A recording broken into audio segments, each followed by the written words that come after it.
한국인들은 영화나 드라마 속에 있는 미국을 보면 여기는 얼마나 불편하고 답답한 나라인지 잘 모르는 것 같아요. 저는 한국에 10년 넘게 살다가 최근에 미국에 이사했는데 저는 미국인인데 문화 충격이에요. 미국에 오려고 하면 이 불편한 점을 꼭 알고 계셔야 됩니다.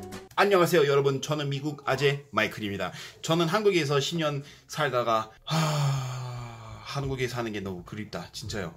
일단 5위는 아마 한국인들은 미국에서 도착하자마자 이 나쁜 점을 느낄 거예요. 미국의 팁 문화가 아주 귀찮습니다. 식당에서 팁을 주는 것뿐 아니라 원래 한국에서의 기본적인 서비스는 미국에서 팁을 필요합니다. 비행기를 내리자마자 짐이 나오는 도리뱅뱅 지역에서 도와주는 아저씨들이 기다리고 있어요. 그 아저씨들은 짐이 많은 사람 또는 아이와 같이 오는 사람들에게 혹시 도움이 필요하세요? 이렇게 물어봐요. 그런데 바로 오케이 하면 절대 안 돼요. 그 아저씨는 짐을 챙기고 옮겨주는데 작업을 끝나자마자 팁 달라고 손이 내밀 거예요. 또한 식당에서 음식을 먹고 주문할 때 추가로 18%에서 20%의 추가인 팁을 무조건 내셔야 됩니다. 팁을 안 주고 그냥 나가면 그 다음에 그 똑같은 식당에 들어오면 거기서 일하는 스태프들이 자기의 음식에 팁을 배줄 거라고 주장해야 됩니다. 4위, 미국의 인터넷과 케이블의 시스템은 개판입니다. 한국에서 우리는 평택에서 살면서 기가 인터넷과 케이블 TV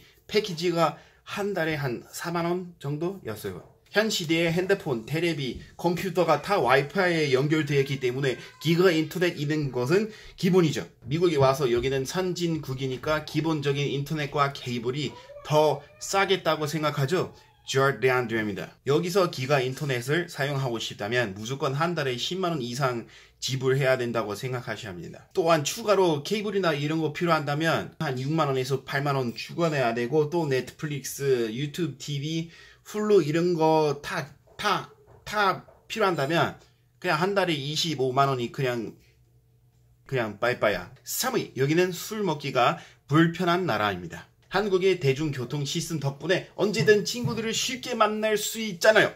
미국은 안 그래요. 한국에서 술을 즐겁게 먹고 좀 취해도 버스를 타고 편하게 집에 갈 수 있습니다. 그런데 말입니다, 대부분의 미국은 이런 대중교통 시스템은 없다고 합니다. 뉴욕과 같은 큰 도시에 가도 한국의 수준은 아니에요. 일단 술을 먹으려면 무조건 차를 타고 가야 돼요. 15에서 30분 동안 차를 타고 가야지 이런 술집, 치킨집, 이런 식당이 나온 거예요, 여기서. 그런데 맥주를 마시고 차를 타고 가면 음주운전에 걸리면 정말 큰일 납니다.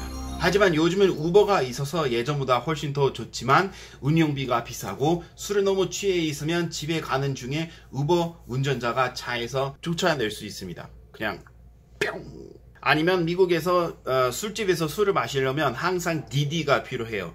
Designated Driver. 미국에서 술 먹기가 힘들어서 하우스 파티 하는 사람들은 되게 많습니다. 2위, 미국은 느긋느긋하고 느린 나라입니다.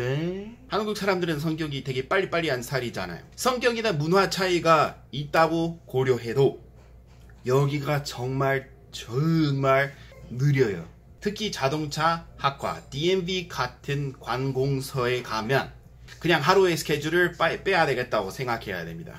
거기 사람들은 고객님이 많아서 사람들을 빨리빨리 도와줘야 되겠다 이렇게 생각을 해야 되는데 안 해요. 그냥 나무늘보처럼 느긋하게 일을 합니다. 주토피아에서 나오는 친구처럼 운전증 바로 갈 때 한 가지에 필요한 서류가 없으면 참 다시 예약하고 다음에 오실 때 만들어야 합니다 라고 해요. 그런데 또 예약하려면 한 달 기다려야 되잖아요. 특히 요즘에 코로나 때문에 이미 느린 시스템은 더 심해졌습니다. 저는 10월 달에 미국에 왔는데 오자마자 예약을 운전증 만들려고 예약을 했는데 그들은 예약이 3개월 후에 된다고 했습니다. 저는 아직도 한국 운전증으로 운전하고 있어요.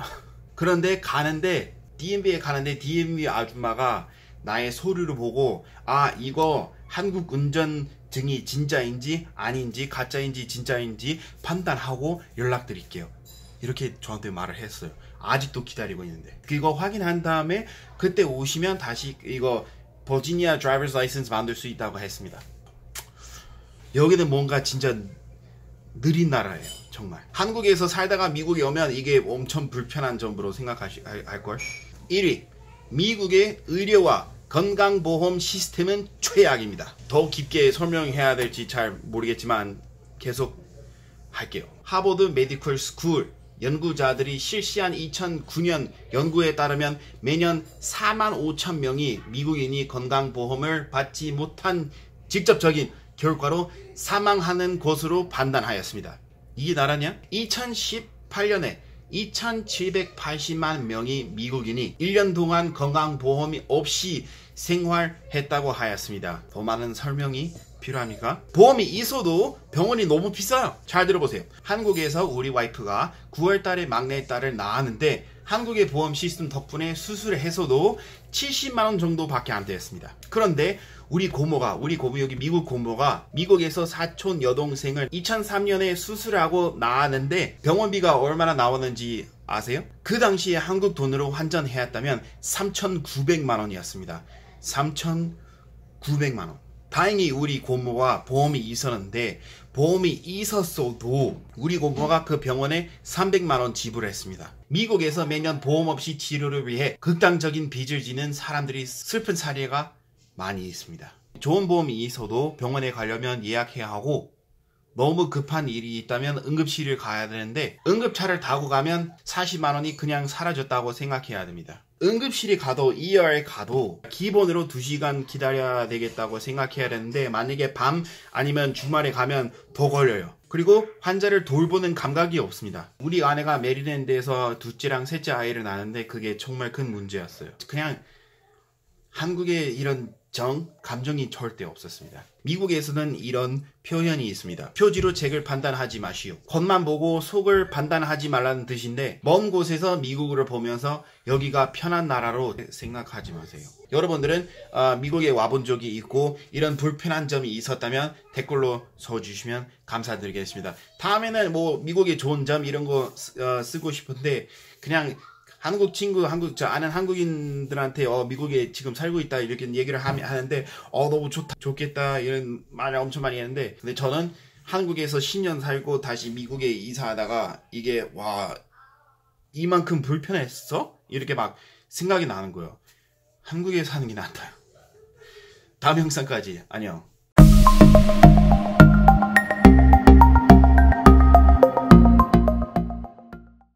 비행기를 내리자마자